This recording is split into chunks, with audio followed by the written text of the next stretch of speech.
ನಮಸ್ಕಾರ ವೀಕ್ಷಕರೇ, ಶ್ರೀಗರಿ ವಾರ್ತೆಗರಿಗೆ ಸ್ವಾಗತ. ನಾನು ನಿಮ್ಮ ಗ್ರಹೇಶ್ವರ ಗಾರ್ಡಿಗೇಂದ್ರ.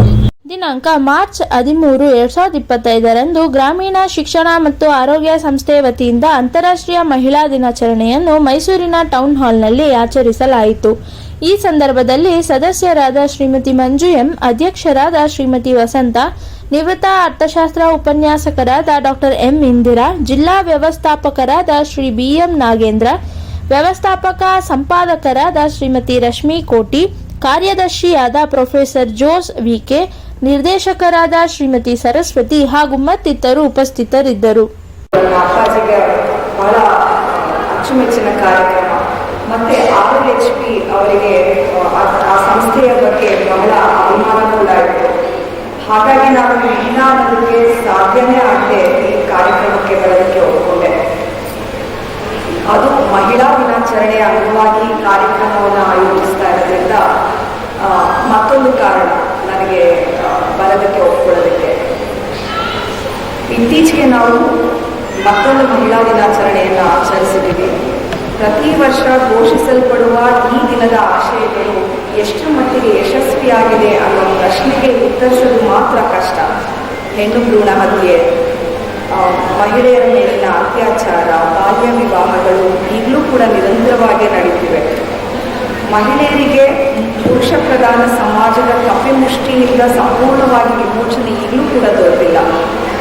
ಸಮಾನತೆ ಅನ್ನೋದು ಮರೀಚಿಕೆಯಾಗಿದೆ.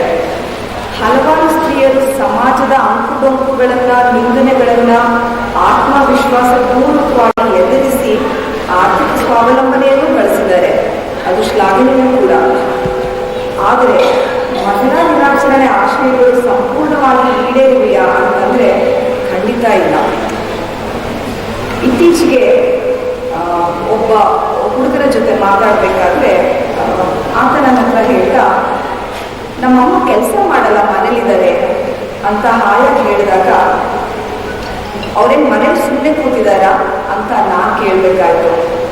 ಯಾಕೆಂದರೆ ಹೆಣ್ಣಿನ ಕೆಲಸವನ್ನು ಕೌಟುಂಬಿಕ ಪ್ರೀತಿಯ ಹೆಸರಿನಲ್ಲಿ ವೇತನಕ್ಕೆ ಅನರ್ಹಗೊಳಿಸೋದು ಒಂದು ಸಾಮಾಜಿಕ ಹುನ್ನಾರ ಆಗ್ಬಿಟ್ಟಿದೆ. ಆದ್ರಿಂದ ಲಾಭ ಯಾರಿಗೆ ಅಂತಂದರೆ ಸರ್ಕಾರಗಳಿಗೆ ಮತ್ತು ಕಾರ್ಪೊರೇಟರ್ಗಳಿಗೆ ಅಂತ ಹೇಳಿ ನೊಬೆಲ್ ಪ್ರಶಸ್ತಿ ವಿಜೇತರಾದ ಅರ್ಥಶಾಸ್ತ್ರಜ್ಞರಾದ ಅಮರ್ತ್ಯ ಸೇನ್ ಅವರು ಹೇಳಿದ್ದಾರೆ, ಮನೆ ಕೆಲಸ, ಲಾವಣ್ಯ ಪಾಲನೆ, ಅಡುಗೆ ಇತ್ಯಾದಿಗಳಿಗೆ ವೇತನ ಇಟ್ಟಿದ್ರೆ ಗಂಡಸಿನ ಸಂಬಳವನ್ನು ಇನ್ನೂ ಹೆಚ್ಚಿನ ಸ್ತರದಲ್ಲಿ ನಿಗದಿಗೊಳಿಸಬೇಕಿತ್ತಲ್ಲ, ಅದಕ್ಕೆ ಹೆಂಗಸರಿಗೆ ಒಂದು ವ್ಯವಸ್ಥಿತವಾಗಿ ಯಾವ ಸವಲತ್ತನ್ನು ಕೊಟ್ಟರೂ ಕೂಡ ಅದನ್ನು ಲೇಬರಿ ಮಾಡೋದು, ಹೊಟ್ಟೆ ಓದ್ಕೊಳ್ಳೋದು, ಇದೇ ಒಂದು ಪಿತೃಶಾಹಿಯ ಒಂದು ಶತಮಾನಗಳಷ್ಟು ಹಳಸಿದ ಪ್ರವೃತ್ತಿ ಆಗೋದಿಲ್ಲ.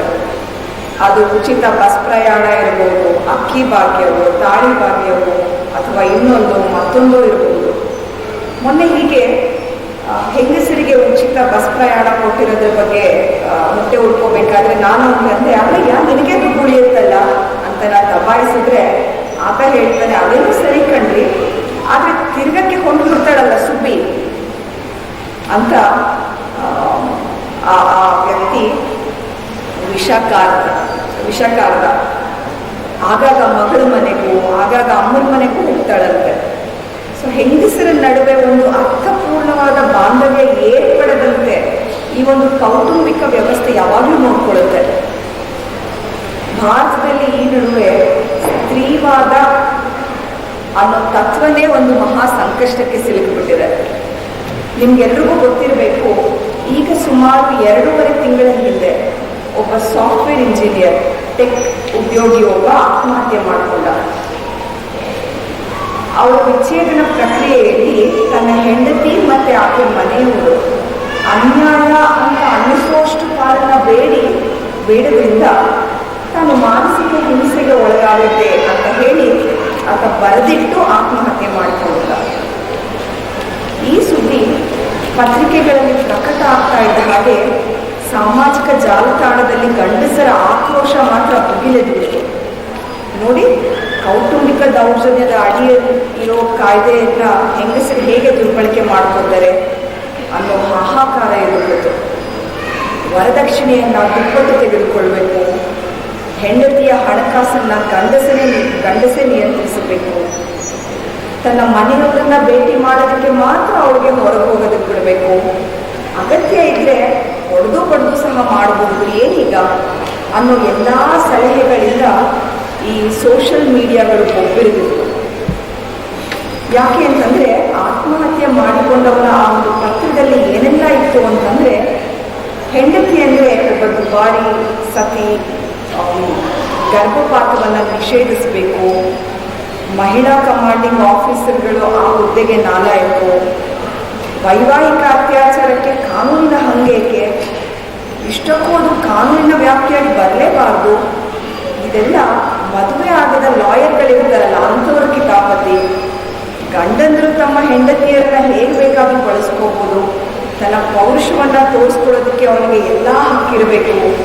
ಹೀಗೆ ಒಂದೇ ಎರಡೇ ಅವನ ಮೂಲವಾದ ಏನಾಗಿತ್ತು ಅಂತಂದರೆ, ಪುರುಷ ಜನಾಂಗವೇ ಅಪಾಯದಲ್ಲಿದೆಯಂತೆ, ಹೆಂಗಸರು ಮಾಡ್ತಿರೋದು ಜನಾಂಗೀಯ ಹತ್ಯೆ ಅನ್ನೋ ರೀತಿಯಲ್ಲಿ ಆ ಪತ್ರವನ್ನು ಬರೆದಿಟ್ಟು ಹೋಗಿದ್ದ. ಇದಿಷ್ಟೇ ಯಾಕೆ, ಸೆಪ್ಟೆಂಬರ್ 11, 2024 ಸುಪ್ರೀಂ ಕೋರ್ಟ್ ವರದಿ ಮಾಡಿದ ಹಾಗೆ ಕೌಟುಂಬಿಕ ದೌರ್ಜನ್ಯವನ್ನು ತಡೆಯೋದಕ್ಕೆ ಹೊರಗೆ ಬಂದಂತಹ ಸೆಕ್ಷನ್ 498A ಕಾನೂನು ಏನಿದೆ, ಅದು ದೇಶದಲ್ಲಿ ಅತಿ ಹೆಚ್ಚು ದುರ್ಬಳಕೆಗೆ ತುತ್ತಾದ ಕಾನೂನಂತೆ.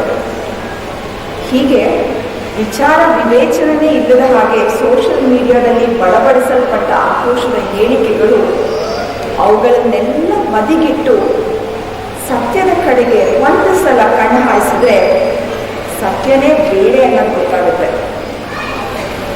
ಶಾಲು ನಿಗಮ್ ಒಬ್ಬ ಸುಪ್ರಸಿದ್ಧ ಅಡ್ವೊಕೇಟ್, ಅವರು ಸಂಶೋಧಕಿ ಮತ್ತು ಸಾಮಾಜಿಕ ಕಾರ್ಯಕರ್ತೆ ಕೂಡ. ಆಕೆಯ ಒಂದು ಕೃತಿ domestic violence law in India, myth and misogyny ಅಂತಂದು, ಅದು ಈ ಸೋಷಿಯಲ್ ಮೀಡಿಯಾದಲ್ಲಿ ಏನೇನು ಆರೋಪ ಆಗಿದೆ ಅದೆಲ್ಲದಕ್ಕೂ ತಕ್ಕ ಉತ್ತರವನ್ನು ನೀಡುತ್ತೆ. 2005-6 ನ್ಯಾಷನಲ್ ಫ್ಯಾಮಿಲಿ ಹೆಲ್ತ್ ಸರ್ವೆ, ಅದರ ಪ್ರಕಾರ ಕೌಟುಂಬಿಕ ದೌರ್ಜನ್ಯಕ್ಕೆ ಒಳಗಾದ ಹೆಂಗಸರ ಒಟ್ಟು ಸಂಖ್ಯೆಯಲ್ಲಿ ಕೇವಲ 2% ಹೆಂಗಸರು ಮಾತ್ರ ಕಾನೂನಿನ ನೆರವನ್ನು ಕೇಳ್ತಾರಂತೆ. ಅದು ಕಟ್ಟ ಕಡೆಯದಾಗಿ ಮಾತ್ರ. ಅಂದರೆ ಕಾನೂನಿನ ಅತಿಯಾದ ಬಳಕೆ ಅಂತ ಏನು ಹೇಳ್ತಾ ಇದ್ದಾರೆ ಅದು ಸತ್ಯವೇ ಅಲ್ಲ, ಅತಿ ಕಮ್ಮಿ ಬಳಕೆ ಆಗ್ತಾ ಇರೋದೇ ವಾಸ್ತವ, ಸತ್ಯ. ರಶ್ಮಿಯವರು ಒಂದು ಚಿತ್ರಣ ಕೊಟ್ಟರೆ ಮತ್ತೊಂದು ಚಿತ್ರಣ ಕೊಡಕ್ಕೆ ನಾನು ಇಷ್ಟಪಡ್ತೇನೆ.